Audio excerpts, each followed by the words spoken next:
ಸಿನಿಮಾದ ಆರಂಭದಲ್ಲಿ ನಮ್ಮ ಹೀರೋಯಿನ್ ಆದಂತಹ ಜೂಲಿಯಟ್ ನ ತೋರಿಸ್ತಾರೆ. ಒಂದು ವೈರಸ್ ಸ್ಪ್ರೆಡ್ ಆದ ಕಾರಣ ಊರಿನ 90% ಜನರು ಝೋಂಬಿಗಳಾಗಿರ್ತಾರೆ. ಬಾಕಿ 10% ಜನ ಮಾತ್ರ ಮನುಷ್ಯರಾಗಿರೋದು. ಆ 10% ಜನರು ಒಟ್ಟಿಗೆ ಒಂದೇ ಜಾಗದಲ್ಲಿರ್ತಾರೆ. ಅದರಲ್ಲಿ ಅರ್ಧದಷ್ಟು ಜನರು ತಮಗೆ ಬೇಕಾದಂತಹ ಅವಶ್ಯಕ ವಸ್ತುಗಳನ್ನ ಕಲೆಕ್ಟ್ ಮಾಡೋದಕ್ಕೆ ಬೇರೆ ಬೇರೆ ಜಾಗಕ್ಕೆ ಹೋಗ್ತಾರೆ. ಸೂರ್ಯನ ಬೆಳಕು ಇದ್ದಾಗ ನಮ್ಮ ಝೋಂಬಿಗಳು ಹೊರಗೆ ಬರಲ್ಲ. ರಾತ್ರಿ ಆದಾಗ ಮಾತ್ರ ಅವುಗಳು ಹೊರಗೆ ಬರೋದು. ನಮ್ಮ ಹೀರೋಯಿನ್ ಆ ದಟ್ಟ ಮರುಭೂಮಿಯ ನಡುವೆ ಹೋಗ್ತಾ ಇರುವಾಗ ಅವಳ ಗಂಡನ ಫೋಟೋಸ್ ನ ನೋಡ್ತಾಳೆ. ಅವಳ ಕೈಯಲ್ಲಿ ಈಗ ಆ ಫೋಟೋಸ್ ಮತ್ತೆ ಒಂದು ಗನ್ ಮಾತ್ರ ಇರೋದು. ಹಾಗೆ ನಮ್ಮ ಹೀರೋಯಿನ್ ಬಂದು ನೋಡುವಾಗ ಆ ಜಾಗದಲ್ಲಿ ಅವಳಿಗೆ ಬೇಕಾದಂತಹ ಯಾವುದೇ ವಸ್ತುಗಳಿರೋದಿಲ್ಲ. ಹಾಗೆ ಪಾಪ ನಿರಾಶೆಯಿಂದ ರಿಟರ್ನ್ ಹೋಗುವಾಗ ಅದೇ ಜಾಗದಲ್ಲಿ ಒಂದು ವ್ಯಾನ್ ನಿಂತಿರುತ್ತೆ. ಅದನ್ನ ಕಂಡಂತಹ ನಮ್ಮ ಹೀರೋಯಿನ್ ತನ್ನ ಗನ್ನ ಹಿಡಿದು ಆ ವ್ಯಾನ್ ನ ಸುತ್ತಮುತ್ತ ನೋಡುವಾಗ ಅದರ ಮುಂಭಾಗದಲ್ಲಿ ಒಂದು ವ್ಯಕ್ತಿ ಭೀಕರವಾದಂತಹ ಗಾಯಗೊಂಡು ಕೂತಿರ್ತಾನೆ. ಆ ವ್ಯಕ್ತಿನ ಝೋಂಬಿ ಅಟ್ಯಾಕ್ ಮಾಡಿರುತ್ತೆ. ಆ ವ್ಯಕ್ತಿ ನಮ್ಮ ಹೀರೋಯಿನ್ ನೋಡಿ ನನಗೆ ಹೀಗೆ ನೋವನ್ನ ಸಹಿಸೋದಕ್ಕೆ ಆಗ್ತಿಲ್ಲ, ಪ್ಲೀಸ್ ನನ್ನ ಕೊಂದಾಕು ಅಂದಾಗ ನಿನ್ನ ಶೂಟ್ ಮಾಡೋದಕ್ಕೆ ನನ್ನ ಹತ್ರ ಬುಲೆಟ್ ಇಲ್ಲ ಅಂತ ಹೇಳ್ತಿರುವಾಗ ಆ ವ್ಯಾನ್ ಒಳಗಡೆಯಿಂದ ಒಂದು ಸೌಂಡ್ ಕೇಳಿಸುತ್ತೆ. ಅದ್ರೊಳಗೆ ಝೋಂಬಿ ಇದೆ ಎಂಬ ವಿಷಯ ತಿಳಿದಂತಹ ನಮ್ಮ ಹೀರೋಯಿನ್ ಆ ವ್ಯಾನ್ ಒಳಗೆ ಹೋಗಿ ಆ ಝೋಂಬಿನ ಶೂಟ್ ಮಾಡಿ ಕೊಂದಾಕ್ತಾಳೆ. ನಂತರ ಆ ವ್ಯಾನ್ ಒಳಗೆ ಇದ್ದಂತಹ ಸ್ವಲ್ಪ ಫುಡ್ ನ ತೆಗೆದು ತನ್ನ ಪಯಣ ಮುಂದುವರಿಸ್ತಾಳೆ. ಹೋಗ್ತಾ ಹೋಗ್ತಾ ರಾತ್ರಿ ಆಗ್ತಾ ಬಂತು. ರಾತ್ರಿ ಆದಾಗ ಆ ಝೋಂಬಿಗಳು ಹೊರ ಬರೋದಕ್ಕೆ ಶುರು ಮಾಡ್ತಾರೆ. ಅಷ್ಟರಲ್ಲಿ ಅವಳ ಗ್ಯಾಂಗ್ ಹತ್ರ ಅವಳಿಗೆ ಸೇರಬೇಕಾಗುತ್ತೆ. ಹಾಗೆ ಸ್ಪೀಡ್ ಆಗಿ ಗಾಡಿ ಓಡಿಸುವಾಗ ಅವರಿಬ್ಬರು ಇರುವಂತಹ ಆ ಫೋಟೋ ಗಾಳಿಗೆ ಹಾರುತ್ತೆ. ಆ ಫೋಟೋ ಯಾವ ಕಡೆ ಹಾರಿದ್ದು ಅಂತ ನೋಡುವಷ್ಟರಲ್ಲಿ ಅವಳ ಬ್ಯಾಲೆನ್ಸ್ ತಪ್ಪಿ ಆ ಕಾರು ಆಕ್ಸಿಡೆಂಟ್ ಆಗುತ್ತೆ. ಹಾಗೆ ಸೀನ್ ಕಟ್ ಆಗಿ ಒಂದು ಫ್ಲಾಶ್ ಬ್ಯಾಕ್ ಸೀನ್ ನಮಗೆ ತೋರಿಸ್ತಾರೆ. ಸ್ವಲ್ಪ ವರ್ಷಗಳ ಹಿಂದೆ ನಮ್ಮ ಹೀರೋಯಿನ್ ಒಂದು ಆರ್ಟ್ ಗ್ಯಾಲರಿಗೆ ಬಂದು ಅಲ್ಲಿದ್ದಂತಹ ಫೋಟೋಸ್ ನ ನೋಡ್ತಾ ಇರ್ತಾಳೆ. ನಮ್ಮ ಹೀರೋಯಿನ್ ಆ ಫೋಟೋಸ್ ನ ನೋಡೋದಕ್ಕೆ ಬಂದಿರಲ್ಲ. ಅಲ್ಲಿದ್ದಂತಹ ಫುಡ್ ನ ಹೊಟ್ಟೆ ತುಂಬಾ ತಿನ್ನೋದಕ್ಕೆ ಬಂದಿರ್ತಾಳೆ. ಅದೇ ಸಮಯ ಜಾಕ್ ಎಂಬ ನಮ್ಮ ಹೀರೋ ಅವಳ ಹತ್ತಿರ ಬರ್ತಾನೆ. ನಮ್ಮ ಜಾಕ್ ಒಂದು ದೊಡ್ಡ ಶ್ರೀಮಂತನಾಗಿರ್ತಾನೆ. ಅದಲ್ಲದೆ ನಮ್ಮ ಜಾಕ್ ಒಂದು ಆರ್ಟಿಸ್ಟ್ ಸಹ ಆಗಿರ್ತಾನೆ. ನಮ್ಮ ಹೀರೋಯಿನ್ ಊಟ ಮಾಡೋದಕ್ಕೆ ಮಾತ್ರ ಬಂದಿದ್ದೆಂಬ ಕಾರ್ಯ ಜಾಕ್ಗೆ ಗೊತ್ತಾಗುತ್ತೆ. ಇದರಿಂದ ನಮ್ಮ ಜಾಕ್ ಅವಳ ಹತ್ತಿರ ಬಂದಿರೋದು. ಹೇಗಿದೆ ನಿನಗೆ ಆ ಡ್ರಾಯಿಂಗ್ಸ್ ಇಷ್ಟ ಆಯ್ತಾ ಎಂದು ಕೇಳಿದಾಗ ನನಗೆ ಇದರಲ್ಲಿ ಒಂಚೂರು ಇಂಟ್ರೆಸ್ಟ್ ಇಲ್ಲ, ಹೊರಗೆ ಮಳೆ ಜೋರಾದ ಕಾರಣ ನಾನಿದ್ರೊಳಗೆ ಬಂದಿದ್ದು ಅಂತ ನಮ್ಮ ಜಾಕ್ ನ ಅವಾಯ್ಡ್ ಮಾಡುವಾಗ ನಮ್ಮ ಜಾಕ್ ಅದನ್ನ ಕೇರ್ ಮಾಡದೆ ಪದೇ ಪದೇ ಅವಳೊಂದಿಗೆ ಮಾತಾಡಿ ಒಂದು ಡ್ರಿಂಕ್ಸ್ ಕೊಟ್ಟಾಗ ನನಗಿದು ಬೇಕಾಗಿಲ್ಲ ಅಂತ ಹೇಳಿ ಅವಳಲ್ಲಿಂದ ಹೋಗುವಾಗ ಗುಡುಗು ಮಿಂಚು ಜೋರಾದ ಕಾರಣ ಪಾಪ ಅವಳಿಗೆ ಹೊರಗೆ ಹೋಗೋದಕ್ಕೆ ಆಗಲ್ಲ. ಹಾಗೆ ನಮ್ಮ ಜಾಕ್ ಅವಳನ್ನ ಒಂದು ಆರ್ಟ್ ಹತ್ರ ಕರೆತಂದು ಅದನ್ನ ವರ್ಣಿಸುತ್ತಾನೆ. ಆದ್ರೆ ನಮ್ಮ ಹೀರೋಯಿನ್ ಆ ಫೋಟೋನ ನೋಡಿದಾಗ ಒಂದು ಮಾನ್ಸ್ಟರ್ ನ ಹಾಗೆ ಮಾತ್ರ ಫೀಲ್ ಆಗುತ್ತೆ. ಜಾಕ್ಗೆ ನಮ್ಮ ಹೀರೋಯಿನ್ ನ ಕಂಡ ತಕ್ಷಣ ಇಷ್ಟ ಆಗಿರುತ್ತೆ. ಇದರಿಂದ ಅವಳನ್ನ ನಮ್ಮ ಜಾಕ್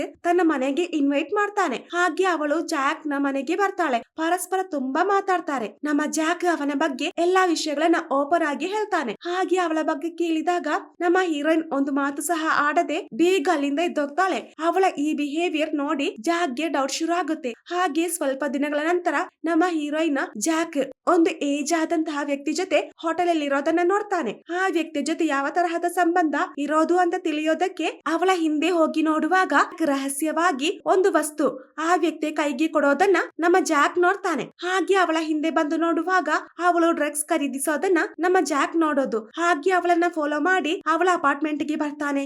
ಆದ್ರೆ ನಮ್ಮ ಹೀರೋಯಿನ್ ಗೆ ಜಾಕ್ ಬಂದಿದ್ದು ಒಂಚೂರು ಇಷ್ಟ ಆಗಿರಲ್ಲ. ಹಾಗೆ ನಮ್ಮ ಹೀರೋಯಿನ್ ಜಾಕ್ ನ ಅಲ್ಲಿಂದ ಬೈದು ಕಳಿಸ್ತಾಳೆ. ಹಾಗೆ ಸ್ವಲ್ಪ ದಿನಗಳ ನಂತರ ನಮ್ಮ ಹೀರೋಯಿನ್ ಜಾಕ್ ನ ಹುಡುಕುತ್ತಾ ಅವನ ಫ್ಲಾಟ್ ಗೆ ಬರ್ತಾಳೆ. ಅವಳ ದೇಹದಲ್ಲಿ ಗಾಯ ಆಗಿರುತ್ತೆ. ಜೂಲಿಯಟ್ ನ ರೇಪ್ ಮಾಡಿದ್ದಾರೆ ಎಂಬ ವಿಷಯ ನಮ್ಮ ಜಾಕಿಗೆ ಗೊತ್ತಾಗುತ್ತೆ. ಹಾಗೆ ಆ ದಿನ ರಾತ್ರಿ ಒಂದು ಸಣ್ಣ ಮಗು ತರ ನಮ್ಮ ಜಾಕ್ ಜೂಲಿಯಟ್ ನೋಡಿಕೊಳ್ತಾನೆ. ಅವಳು ಹಳೆಯ ಸ್ಟೇಜ್ ಗೆ ಬಂದು ಅವಳಿಂದ ಆ ಡ್ರಗ್ಸ್ ನ ಬಿಟ್ಟಿರೋದಕ್ಕೆ ಆಗ್ತಿರಲ್ಲ. ಡ್ರಗ್ಸ್ ಇಲ್ಲದೆ ಅವಳಲ್ಲಿಂದ ಓಡಿ ಹೋಗೋದಕ್ಕೆ ಟ್ರೈ ಮಾಡ್ತಾಳೆ.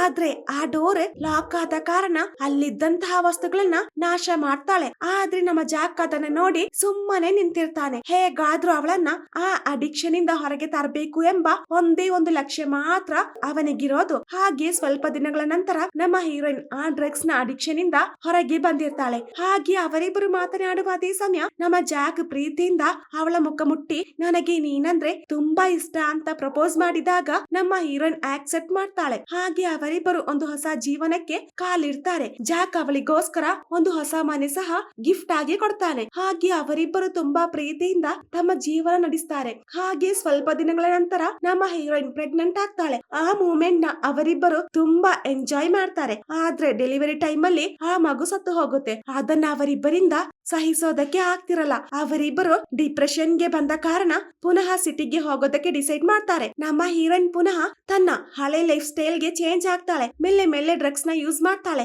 ಆದ್ರೂ ನಮ್ಮ ಜಾಕ್ ಅವಳನ್ನ ಆ ಅಡಿಕ್ಷನ್ ಇಂದ ಹೊರಗೆ ತರೋದಕ್ಕೆ ಪುನಃ ಟ್ರೈ ಮಾಡ್ತಾನೆ. ಆದ್ರೆ ಅದು ಅವಳಿಗೆ ಇಷ್ಟ ಆಗ್ತಿರಲ್ಲ. ಹಾಗೆ ಅದೇ ಸಿಟ್ಟಿಂದ ಹೀಗೆ ಆಗೋದಕ್ಕೆ ನೀನೇ ಕಾರಣ. ಈ ತರಹದ ಒಂದು ಫ್ಯಾಮಿಲಿ ಲೈಫ್ ನ ಕನಸು ಕಂಡಿಲ್ಲ ಅಂತ ಬಾಯಿಗೆ ಬಂದ ಹಾಗೆ ಕಿರ್ಚುವಾಗ ಇಷ್ಟು ದಿನ ಸುಮ್ಮನೆ ಇದ್ದಂತಹ ನಮ್ಮ ಜಾಕ್ ಮೊದಲ ಸಲ ರಿಯಾಕ್ಟ್ ಮಾಡ್ತಾನೆ. ನಿನ್ನ ಈ ಹಾಳಾದ ಡ್ರಗ್ಸ್ ಕಾರಣ ಹೀಗೆ ಆಗಿದ್ದು, ನಿನ್ನಿಂದ ನಮ್ಮ ಮಗು ಸತ್ತಿದ್ದು ಅಂತ ಹೇಳಿ ನಮ್ಮ ಜಾಕ್ ಕಾರಿಳಿದು ಅಲ್ಲಿಂದ ಹೋಗ್ತಾನೆ. ಅಲ್ಲಿಂದ ಅವರಿಬ್ಬರು ಮೀಟ್ ಆಗಿರಲ್ಲ. ಹಾಗಿರುವಾಗ ಒಂದು ದಿನ ನಮ್ಮ ಹೀರೋಯಿನ್ ಡ್ರಿಂಕ್ಸ್ ಮಾಡುವಾಗ ನಮ್ಮ ಜಾಕ್ ನ ಫೋನ್ ಬರುತ್ತೆ. ಆದ್ರೆ ನಮ್ಮ ಹೀರೋಯಿನ್ ಫೋನ್ ನ ಪಿಕ್ ಮಾಡಿರಲ್ಲ. ಅದೇ ಸಮಯ ಒಂದು ನ್ಯೂಸ್ ಪ್ಲೇ ಆಗುತ್ತೆ. ಅದನ್ನ ನೋಡಿದಂತಹ ನಮ್ಮ ಹೀರೋಯಿನ್ ಗೆ ಶಾಕ್ ಆಗುತ್ತೆ. ನ್ಯೂಯಾರ್ಕ್ ನ ಒಂದು ಭಾಗದಲ್ಲಿ ಕೆಮಿಕಲ್ ಎಕ್ಸ್ಪ್ಲೋಷನ್ ಆಗಿದೆ ಎಂಬ ನ್ಯೂಸ್ ಆಗಿರುತ್ತೆ. ಅದು ತುಂಬಾ ಡೇಂಜರ್ ಆದಂತಹ ಗ್ಯಾಸ್ ಅಲ್ಲಿ ಬ್ಲಾಸ್ಟ್ ಆಗಿರೋದು. ಅದೇ ಜಾಗದಲ್ಲಿ ನಮ್ಮ ಜಾಕ್ ವರ್ಕ್ ಮಾಡೋದು. ಹಾಗೆ ಬೇಗ ನಮ್ಮ ಹೀರೋಯಿನ್ ಜಾಕ್ ಗೆ ಫೋನ್ ಮಾಡಿದಾಗ ಬೇರೆ ವ್ಯಕ್ತಿ ಕಾಲ್ ಪಿಕ್ ಮಾಡಿ ಆ ಬ್ಲಾಸ್ಟ್ ಕಾರಣ ಜಾಕ್ ಗೆ ಪೆಟ್ಟಾಗಿದೆ. ಅದರಿಂದ ಜಾಕ್ ಹಾಸ್ಪಿಟಲ್ ಅಲ್ಲಿ ಇದ್ದಾನೆ ಅಂದಾಗ ನಮ್ಮ ಜೂಲಿಯಟ್ ಬೇಗ ಜಾಕ್ ನ ನೋಡೋದಕ್ಕೆ ಹಾಸ್ಪಿಟಲ್ ಗೆ ಬರ್ತಾಳೆ. ಜಾಕ್ ನ ಕಂಡೀಷನ್ ತುಂಬಾ ಹದಗೆಟ್ಟಿರುತ್ತೆ. ಅದಲ್ಲದೆ ನಮ್ಮ ಜಾಕ್ ಗೆ ಮಾತನಾಡೋದಕ್ಕೆ ಆಗ್ತಿರಲ್ಲ. ಹಾಗೆ ನಮ್ಮ ಹೀರೋಯಿನ್ ಅವನ ಹತ್ತಿರ ಬಂದು ತುಂಬಾ ಸಾರಿ ಕೇಳ್ತಾಳೆ. ಜಾಕ್ ಗೆ ಮಾತನಾಡೋದಕ್ಕೆ ಆಗದ ಕಾರಣ ಲವ್ ಯು ಅಂತ ಬರೆದು ತೋರಿಸ್ತಾನೆ. ನಾನವತ್ತು ಜಗಳ ಮಾಡಿ ಹೋಗಿಲ್ಲ ಅಂದ್ರೆ ನಿನಗೆ ಹೀಗೆ ಆಗ್ತಿರಲಿಲ್ಲ. ಇನ್ ಮುಂದೆ ನಾನಿನ್ನ ಬಿಟ್ಟು ಹೋಗಲ್ಲ ಅಂತ ನಮ್ಮ ಜೂಲಿಯಟ್ ಪ್ರಾಮಿಸ್ ಮಾಡ್ತಾಳೆ. ಇದನ್ನ ಕೇಳಿ ನಮ್ಮ ಜಾಕ್ ಮೆಲ್ಲೆ ಪ್ರೀತಿಯಿಂದ ಅವಳ ಮುಖ ಮುಟ್ಟಿ ನೋಡಿ ನಗಾಡ್ತಾನೆ. ಹಾಗೆ ಮಾರನೇ ದಿನ ನಮ್ಮ ಹೀರೋಯಿನ್ ಬಂದು ನೋಡುವಾಗ ಅಲ್ಲಿ ನಮ್ಮ ಜಾಕ್ ಇರಲ್ಲ. ಜಾಕ್ಗೆ ಏನಾಯ್ತು ಎಲ್ಲೋದ ಅಂತ ಅಲ್ಲಿದ್ದವರಿಗೆ ಗೊತ್ತಿರಲ್ಲ. ಇದಾದ ನಂತರ ನಮ್ಮ ಜಾಕ್ ನ ಹೀರೋಯಿನ್ ಎಲ್ಲೂ ನೋಡಿರಲ್ಲ. ಹಾಗೆ ಅದನ್ನ ತೋರಿಸಿ ಕಟ್ ಮಾಡಿದ್ರೆ ಪ್ರೆಸೆಂಟ್ ಅಲ್ಲಿ ಆ ಆಕ್ಸಿಡೆಂಟ್ ಆದ ಕಾರಣ ನಮ್ಮ ಹೀರೋಯಿನ್ ಗೆ ಜ್ಞಾನ ತಪ್ಪಿರುತ್ತೆ. ತುಂಬಾ ಸಮಯದ ನಂತರ ಈಗ ಎಚ್ಚರ ಆಗ್ತಾಳೆ. ಹಾಗೆ ಕಣ್ಣು ಓಪನ್ ಮಾಡಿ ನೋಡಿದಾಗ ರಾತ್ರಿ ಆಗಿರುತ್ತೆ. ಅದಲ್ಲದೆ ಅವಳ ಒಂದು ಕಾಲಿಗೆ ಸಹ ಗಾಯ ಆಗಿರುತ್ತೆ. ಇದರಿಂದ ಹೊರಗೆ ಬಿದ್ದಂತಹ ಅವಳ ಗನ್ನ ತೆಗೆಯೋದಕ್ಕೆ ಆಗ್ತಿರಲ್ಲ. ತನ್ನ ಕೈಯಲ್ಲಾದಷ್ಟು ಟ್ರೈ ಮಾಡಿದ್ರು ಆ ಗನ್ನ ತೆಗೆಯೋದಕ್ಕೆ ಆಗಲ್ಲ. ಯಾವಾಗ ಬೇಕಿದ್ರು ಆ ಜಾಂಬೀಸ್ ಅವಳನ್ನ ಅಟ್ಯಾಕ್ ಮಾಡಬಹುದು. ಅದರಿಂದ ಆದಷ್ಟು ಬೇಗ ಆ ಗನ್ನ ತೆಗೆಯಬೇಕು. ಹೀಗೆ ಇದ್ರೆ ಸರಿ ಆಗಲ್ಲ ಅಂತ ತನ್ನ ಕಟ್ಟಾದಂತಹ ಕಾಲಿಗೆ ಬಟ್ಟೆ ಕಟ್ಟಿ ಬೇಗ ತನ್ನ ಫ್ರೆಂಡ್ಸ್ ಗೆ ಫೋನ್ ಮಾಡ್ತಾಳೆ. ಆದ್ರೆ ಅವರು ಯಾರು ಫೋನ್ ನ ಪಿಕ್ ಮಾಡಿರಲ್ಲ. ಹಾಗೆ ಬೇಗ ಹೊರಗೆ ಬಿದ್ದಂತಹ ಗನ್ನ ತುಂಬಾ ಕಷ್ಟಪಟ್ಟು ತೆಗಿತಾಳೆ. ಅದೇ ಸಮಯ ಒಂದು ಜಾಂಬಿ ಆ ಕಡೆ ಬರೋದನ್ನ ಕಂಡಂತಹ ನಮ್ಮ ಹೀರೋಯಿನ್ ಹೆದರಿ ಪುನಃ ಆ ಕಾರೊಳಗೆ ಹೋಗಿ ಕೂರ್ತಾಳೆ. ಆ ಜಾಂಬಿ ಅವಳನ್ನ ಹುಡುಕಿದ್ರು ಅದರ ಕಣ್ಣಿಗೆ ನಮ್ಮ ಹೀರೋಯಿನ್ ಬೀಳಲ್ಲ. ಹಾಗೆ ಆ ಜಾಂಬಿ ರಿಟರ್ನ್ ಅಲ್ಲಿಂದ ಹೋಗುವಾಗ ದಿಢೀರನೆ ಫ್ರೆಂಡ್ಸ್ ಫೋನ್ ಮಾಡ್ತಾರೆ. ಆ ಸೌಂಡ್ ಕೇಳಿದಂತಹ ನಮ್ಮ ಜಾಂಬಿ ಅವಳನ್ನ ಕೊಲ್ಲೋದಕ್ಕೆ ಅವಳ ಹತ್ತಿರ ಬರ್ತಾನೆ. ಫೋನ್ ರಿಂಗ್ ಆಗುವಂತಹ ಸೌಂಡ್ ಕೇಳಿ ಅದು ತನ್ನ ಹತ್ರ ಬರ್ತಿರೋದು ಅಂತ ಗೊತ್ತಾದಂತಹ ನಮ್ಮ ಹೀರೋಯಿನ್ ಬೇಗ ಆ ಫೋನ್ ನ ದೂರ ಎಸಿತಾಳೆ. ಆದ್ರೂ ಆ ಜಾಂಬಿ ಪುನಃ ಅವಳ ಹತ್ರ ಬರ್ತಾ ಇರುತ್ತೆ. ಅದೇನಾದ್ರೂ ತನ್ನನ್ನ ಅಟ್ಯಾಕ್ ಮಾಡಿದ್ರೆ ಅಂತ ಅದ್ರ ನೇರ ನಮ್ಮ ಹೀರೋಯಿನ್ ಗನ್ ಹಿಡಿದು ಕೂತಿರ್ತಾಳೆ. ಆದ್ರೆ ಆ ಜಾಂಬಿ ಅವಳನ್ನ ಅಟ್ಯಾಕ್ ಮಾಡಲ್ಲ. ಆ ವ್ಯಾನ್ ನ ಸುತ್ತಮುತ್ತ ನಡೀತಾ ಇರುತ್ತೆ. ಯಾಕೆ ಆ ಜಾಂಬಿ ಹೀಗೆ ನಡೆಯೋದು ಅಂತ ಅವಳಿಗೆ ಗೊತ್ತಾಗಲ್ಲ.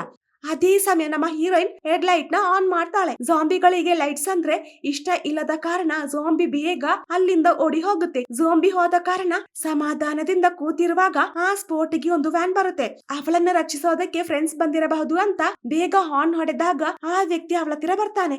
ಆದ್ರೆ ಆ ವ್ಯಕ್ತಿ ಅವಳ ಫ್ರೆಂಡ್ಸ್ ಆಗಿರಲ್ಲ. ಆ ವ್ಯಕ್ತಿ ಕಳ್ಳನಾಗಿರ್ತಾನೆ. ಹಾಗೆ ಆ ವ್ಯಕ್ತಿ ಅವಳನ್ನ ಕೊಲ್ಲೋದಕ್ಕೆ ಟ್ರೈ ಮಾಡುವಾಗ ದಿಢೀರನೆ ಆ ಜಾಂಬಿ ಆ ವ್ಯಕ್ತಿನ ಎಳೆದು ಕೊಂದಾಕ್ತಾನೆ. ಜಾಂಬಿನ ಕಂಡ ತಕ್ಷಣ ಬಾಕಿದ್ದವರು ಬೇಗ ಅಲ್ಲಿಂದ ಎಸ್ಕೇಪ್ ಆಗ್ತಾರೆ. ಅಷ್ಟೊತ್ತರಲ್ಲಿ ಆ ಜಾಂಬಿ ನಮ್ಮ ಹೀರೋಯಿನ್ ಎಳೆದು ಹೊರಗೆ ಹಾಕ್ತಾನೆ. ಅವಳ ಕಾಲಿಗೆ ಪೆಟ್ಟಾದ ಕಾರಣ ಓಡಿ ಹೋಗೋದಕ್ಕೆ ಆಗ್ತಿರಲ್ಲ. ಹಾಗೆ ಬೇಗ ಗನ್ನ ತೆಗೆದು ಆ ಜಾಂಬಿನ ಶೂಟ್ ಮಾಡ್ತಾಳೆ. ಜಾಂಬಿ ಸತ್ತ ಕಾರಣ ನಮ್ಮ ಹೀರೋಯಿನ್ ಸಮಾಧಾನದಿಂದ ಅಲ್ಲೇ ನಿದ್ರೆ ಮಾಡ್ತಾಳೆ. ಹಾಗೆ ಮಾರನೇ ದಿನ ಸೂರ್ಯನ ಬೆಳಕು ಬಿದ್ದ ಕಾರಣ ಇನ್ಮೇಲೆ ಆ ಜಾಂಬೀಸ್ ನ ಕಾಟ ಇರಲ್ಲ ಗೊತ್ತಿರಲ್ಲ. ಹೇಗಾದ್ರೂ ಇಲ್ಲಿಂದ ಎಸ್ಕೇಪ್ ಆಗ್ಬೇಕು ಅಂತ ನೋಡುವಾಗ ನಿನ್ನೆ ರಾತ್ರಿ ಶೂಟ್ ಮಾಡಿದಂತಹ ಆ ಝೋಂಬಿ ಸತ್ತಿರಲ್ಲ. ಅದು ಮೆಲ್ಲೆ ಮೆಲ್ಲೆ ಎದ್ದು ಅವಳ ಹತ್ರ ಬರುತ್ತೆ. ಅದನ್ನ ಶೂಟ್ ಮಾಡೋದಕ್ಕೆ ಒಂದೇ ಒಂದು ಬುಲೆಟ್ ಮಾತ್ರ ಬಾಕಿ ಇರೋದು. ಆ ಬುಲೆಟ್ ಅವಳ ಪಾಕೆಟ್ ಅಲ್ಲಿ ಇರುತ್ತೆ. ಅವಳದನ್ನ ತೆಗೆಯೋದಕ್ಕೆ ಟ್ರೈ ಮಾಡುವಷ್ಟರಲ್ಲಿ ಆ ಝೋಂಬಿ ಅವಳ ಮುಖದ ಹತ್ರ ಬಂದು ಮೆಲ್ಲೆ ಪ್ರೀತಿಯಿಂದ ಅವಳ ಮುಖ ಮುಟ್ಟಿ ನೋಡುತ್ತೆ. ಹೀಗೆ ನಮ್ಮ ಜಾಕ್ ಮಾತ್ರ ಮಾಡುದಲ್ವಾ? ಇವಾಗ ಅರ್ಥ ಆಯ್ತಾ ಆ ಝೋಂಬಿ ಯಾರಂತ? ಆ ಝೋಂಬಿ ಜಾಕ್ ಎಂಬ ವಿಷಯ ನಮ್ಮ ಹೀರೋಯಿನ್ಗೆ ಗೊತ್ತಾಗುತ್ತೆ. ತನ್ನ ಸಂರಕ್ಷಿಸೋದಕ್ಕೆ ಇಷ್ಟೊತ್ತು ಹಾಗೆ ಮಾಡಿದ್ದು ಅಂತ ನಮ್ಮ ಹೀರೋಯಿನ್ಗೆ ಗೊತ್ತಾಗುತ್ತೆ. ಆ ಕೆಮಿಕಲ್ ಲೀಕ್ ಆದ ಕಾರಣ ನಮ್ಮ ಜಾಕ್ ಹೀಗೆ ಆಗಿರೋದು. ಆ ಕಾರ್ಯ ಗೊತ್ತಾದಂತಹ ನಮ್ಮ ಜಾಕ್ ಅವತ್ತು ಯಾರೊಂದಿಗೂ ಹೇಳದೆ ಹಾಸ್ಪಿಟಲ್ ಇಂದ ಓಡಿ ಹೋಗಿದ್ದು. ಆ ಕಳ್ಳ ನಮ್ಮ ಹೀರೋಯಿನ್ ಕೊಲ್ಲೋದಕ್ಕೆ ಟ್ರೈ ಮಾಡಿದಾಗ ನಮ್ಮ ಜಾಕ್ ಆ ವ್ಯಕ್ತಿನ ಕೊಂದಿದ್ದು. ಜಾಕ್ ನ ಈ ಪರಿಸ್ಥಿತಿ ನೋಡಿ ನಮ್ಮ ಜೂಲಿಯಟ್ಗೆ ತುಂಬಾ ಬೇಜಾರಾಗುತ್ತೆ. ಆ ದಿನ ರಾತ್ರಿ ಜಾಕ್ ಜೊತೆ ಜಗಳ ಆಡಿ ಬಿಟ್ಟು ಹೋಗಿಲ್ಲ ಅಂದಿದ್ರೆ ಜಾಕ್ ಹೀಗೆ ಆಗ್ತಿರಲಿಲ್ಲ. ಅದನ್ನೆಲ್ಲ ಆಲೋಚಿಸಿ ನಮ್ಮ ಹೀರೋಯಿನ್ಗೆ ತುಂಬಾ ಬೇಜಾರಾಗುತ್ತೆ. ಜಾಕ್ ಹೀಗೆ ಕೊರಗಿ ನೋವಿಂದ ಸಾಯೋದಕ್ಕಿಂತ ಬೇಗ ಸಾಯೋದೆ ಬೆಟರ್ ಅಂತ ತನ್ನ ಗನ್ನ ಲೋಡ್ ಮಾಡಿ ಇಬ್ಬರ ತಲೆಗೆ ಒಟ್ಟಿಗೆ ಇಟ್ಟು ಶೂಟ್ ಮಾಡಿ ಒಟ್ಟಿಗೆ ಸತ್ತು ಹೋಗ್ತಾರೆ. ಹಾಗೆ ಇದನ್ನ ತೋರಿಸಿ ಈ ಮೂವಿ ಎಂಡ್ ಆಗುತ್ತೆ. ಒಂಥರ ಬೇಜಾರಾಯ್ತು ಲಾಸ್ಟ್ ಸೀನ ನೋಡಿದಾಗ. ಝೋಂಬಿ ಆದ್ರೂ ತನ್ನವಳನ್ನ ಸಂರಕ್ಷಿಸಿದಂತಹ ಜಾಕ್ ಬಗ್ಗೆ ನಿಮ್ಮ ಅಭಿಪ್ರಾಯ ಕೆಳಗೆ ಕಮೆಂಟ್ ಅಲ್ಲಿ ನನಗೆ ತಿಳಿಸಬಹುದು. ಹಾಗೆ ಪ್ಲೀಸ್ ನನ್ನ ಚಾನೆಲ್ ನ ಸಬ್ಸ್ಕ್ರೈಬ್ ಮಾಡಿಲ್ಲ ಅಂದ್ರೆ ಪ್ಲೀಸ್ ಸಬ್ಸ್ಕ್ರೈಬ್ ಮಾಡಿ, ಶೇರ್ ಮಾಡಿ, ಲೈಕ್ ಮಾಡಿ, ಜೊತೆಗೆ ಪಕ್ಕದಲ್ಲಿರುವಂತಹ ಬೆಲ್ ಐಕಾನ್ ಪ್ರೆಸ್ ಮಾಡಿ. Thank you.